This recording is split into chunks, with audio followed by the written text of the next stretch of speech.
হাসিনা গণভবনে ডাকছে কারে? এই সোরমোনাইট দুই বাইরে। কোথায় ডাকছে? গণভবনে।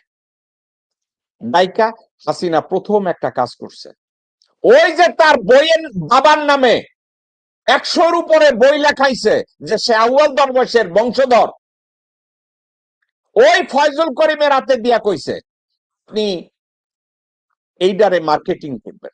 জামাতে ইসলামী 11 দল করতে গিয়েছে। 11 দল করতে গিয়ে ইসলামী আন্দোলন, তাদের প্যারেন্ট অর্গানাইজেশন হয়েছে চরমোনাই নামে ভণ্ড পীর তাদের আকড়া। এই ভণ্ড পীরের আকড়ায় এরা জামাতের সাথে যখন আলাপ আলোচনায় প্রথম যায়, আমি এই আলোচনাটা পছন্দ করি না। পছন্দ না করার পিছনে একমাত্র কারণ ছিল এরা আসলে বিশ্বস্ত না, এরা রিলায়েবল না, এরা সত্য বিশ্বাস করে না। এরা হইছে মিথ্যায় ভরপুর, ভণ্ডামিতে ভরপুর, চুরিতে ভরপুর, জাস্ট খানকির পোলা। এই চরমোনাইট চ্যাট, এরা বেঈমান। এরা শুধু একটা জিনিস বুঝে, টাকা পয়সা এবং ক্ষমতা। এবং লেখাপড়া না জানা কতগুলো মানুষ এই খানকির পোলাগো দরবারে যায়, যাইয়া তাগো পয়সা দেয় এবং তারা মনে করে এরা শেষ বিচারের দিন এদেরকে নাকি জান্নাতে নিয়ে যাইব। এই কুত্তার বাচ্চাদের, এই ফয়জুল করিম। তো জামাত ইসলামী চেষ্টা করছে ইসলামিক দলগুলোকে একত্র করার জন্য। যখন চেষ্টা করছে তখন তারা আলোচনা করে চিন্তা করেছে দেখি ইসলামী আন্দোলনের ডাকি। আপনাদেরকে আমি একটা উদাহরণ দেই। এরশাদের সময় 1800 তারা একটা পার্টি করলো, জাকের পার্টি। পুরা বাংলাদেশে তারা পার্টির নমিনেশন দিল। আপনাদের মনে আছে জাকের পার্টি কতগুলো নির্বাচন করে কয়টা আসন পাইছে? জাকের পার্টি এরশাদ শাসনামলে এত বেশি শক্তিশালী ছিল যে জাকের পার্টির পীর সাহেবের, 1800 পীর সাহেবের মাইয়া ব্রা দেখাইয়া এয়ারপোর্টে নামে, ব্রা দেখাইয়া, পাশা দেখাইয়া আটে। পীরের বংশ। নির্বাচনে আসন পাইছে কয়টা জানেন? 0। আর এখন এই নতুন 1800 গজাইছে এই ভণ্ড চোরমোনাই। এই ভণ্ড চোরমোনাই হাসিনা এই যখন ওইখানে কিছু রাজনৈতিক দল করছে ইসলামী আন্দোলন, হাসিনারে বুদ্ধি দিছে জাহাঙ্গীর কবির নানক। কইছে যে এই মাদারবোর্ড আপনি যদি ডাইকে একটু মাথায় হাত বুলাইয়া দেন, আরে দিয়ে আপনি যা কিছু কইতে পারবেন, যা কিছু আলাপ আলোচনা করাইতে পারবেন। হাসিনা গণভবনে ডাকছে কারে? এই সোরমোনাইট দুই বাইরে। কোথায় ডাকছে? গণভবনে। ডাইকা হাসিনা প্রথম একটা কাজ করছে, ওই যে তার বইয়ের বাবার নামে 100-র উপরে বই লেখাইছে যে সে আউয়াল দরবেশের বংশধর, ওই ফয়জুল করিমের হাতে দিয়া কইছে আপনি এইটারে মার্কেটিং করবেন, আমার বাপ আউয়াল দরবেশের বংশধর।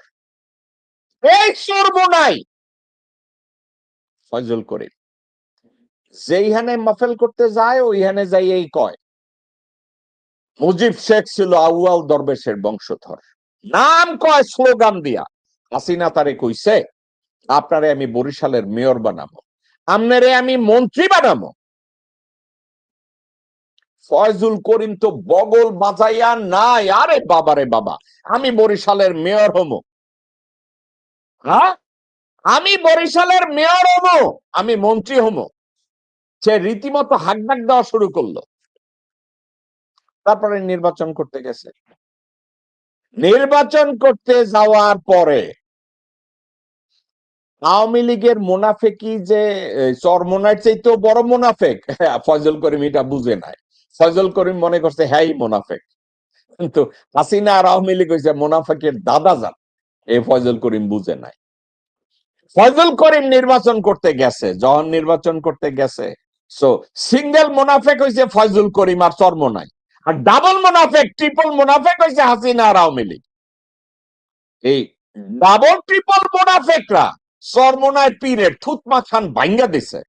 ভাঙ্গা দেওয়ার পরে চরমোনাইয়ের পীর আর কোন কথা খুঁজা পায় না, ভাঙ্গা নাক লইয়া খালি আল্লাহর দিকে তাকায় তাকায় অভিশাপ দিছে। কোন পীর এই ধরনের অভিশাপ দিতে পারে আমার জানা নাই, তাকায় দেখেন। আল্লাহ পাক যেন এদের উপরে পরিপূর্ণ গজব ঢালে, আল্লাহ পাক যেন সেই গজব আমার চোখে দেখায়, আল্লাহর কাছে বলি আল্লাহ যেন সেই গজব আমার চোখে দেখায়, এবং আল্লাহ পাক গজব নাজিল করবে, কোনো সন্দেহ নেই।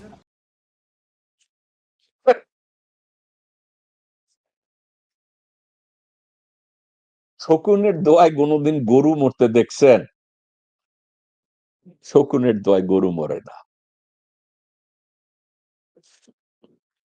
এই মুনাফেক, এই সিঙ্গেল মুনাফেক যখন ডাবল মুনাফেকের সাথে কথা কাম করতে গেছে, আওয়ামী লীগ এবং হাসিনা ওরে তুতমা ফাটাইছে। এইবার জামাতের লগে সে প্যাক করতে যাইয়া কয় আমার 150টা সিট দিতে হইব। এই যে জাকের পার্টি 2। কেন জাকের পার্টি 2?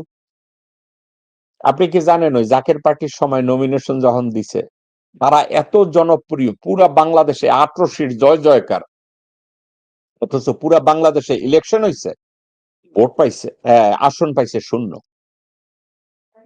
এখন এই ইসলামী আন্দোলন নিয়ে যখন তারা কথা জামাতের সাথে সিট ভাগাভাগি করতে গেছে, তাই বলছে আমার 150 সিট দিবা। আমি আপনাদেরকে বলি, যা এই ইসলামী আন্দোলন পুরা বাংলাদেশে 5টা আসন পাবে না, 3টে আসন পাবে না। একটা যদি পায় কোন রকমে লাগাইয়া, পাইলে পাইতেও পারে।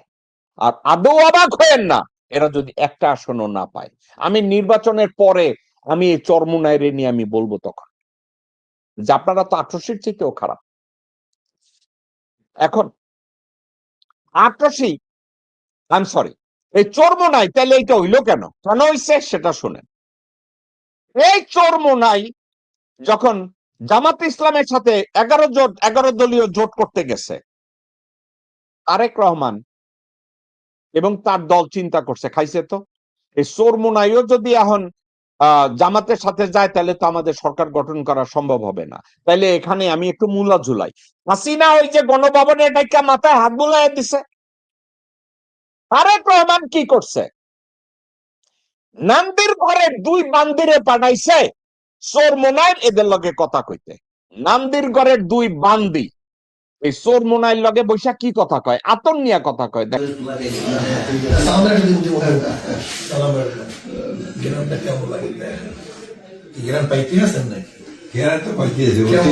অতিরিক্ত ঘেরানো লাগতেছে।